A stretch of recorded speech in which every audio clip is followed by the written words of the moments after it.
you look at this sand, you're going to see that these individual sand grains are actually clear quartz grains.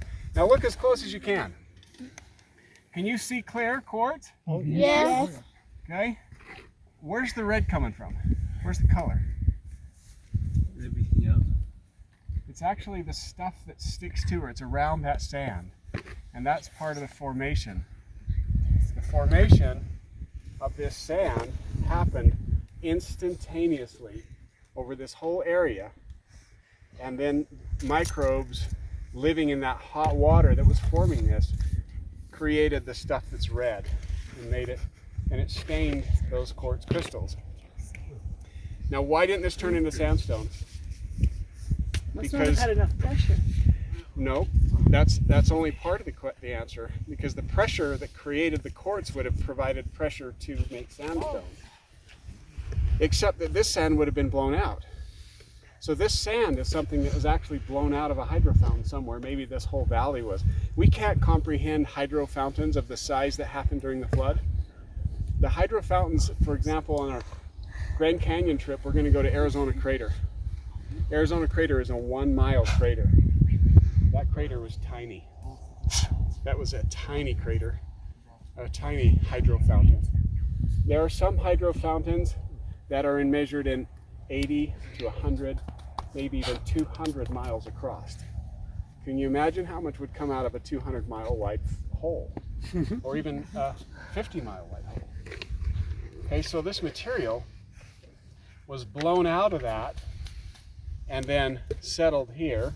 And there's a lot more to that, but that's just kind of a super simplified. But this actual sand is energized.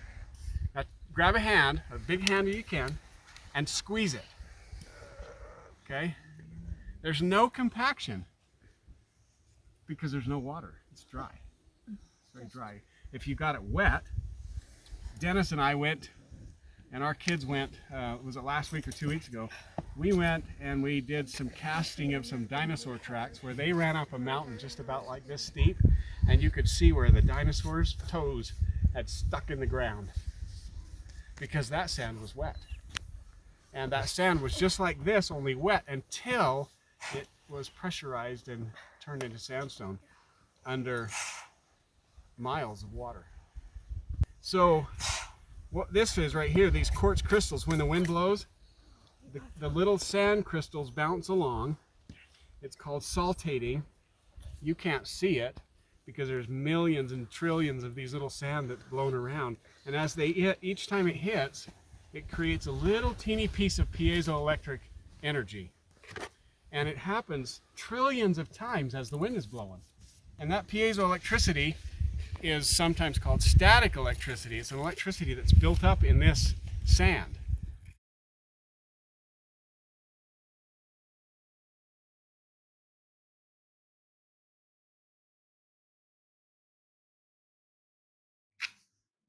We're showing the electric effect, the piezoelectric effect in quartz rocks.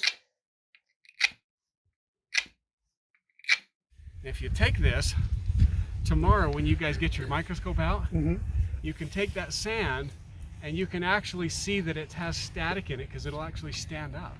It'll actually align. You know how your hair stands up when you rub a balloon on it, right? Gets static electricity. The little grains will want to stand up on each other? The little grains have static electricity in them. That's cool. There's electricity in this, right here, right now. That's really cool. Now, why is electricity important? Here's the interesting thing is, we talk about how creation happened, and sometimes we overlook the simplest things. Our bodies are electrical, they have an electrical circuit in them. And maybe sometime you have heard the story about how Dr. Russell M. Nilsson was standing over an operating table and he was shown and diagrammed how to do a particular operation, right? Well, in that same talk, he said, we've learned how to stop the heart and how to start it again. And how does he do it? Electricity. You just turn the switch off. And then when you're ready, you turn the switch back on. Because our bodies are literally electrical currents They're electrical circuits in our bodies, and the neural pathways and everything that's communicating is communicating through these electrical pathways. So on the Earth is created with an energy field. Well, that energy field is created literally on the Earth, right here, in places like this. And when you take your shoes off, you're connecting to that energy, that you're grounding yourself to that energy field that exists over the whole Earth. Now, this is not quite the same as if you've heard somebody talk about energy healing. This is different because this is just grounding to an actual electrical current, an actual source of electrical energy, okay? It's just more evident right here in the sand, but it exists in grass, it exists in just normal soil.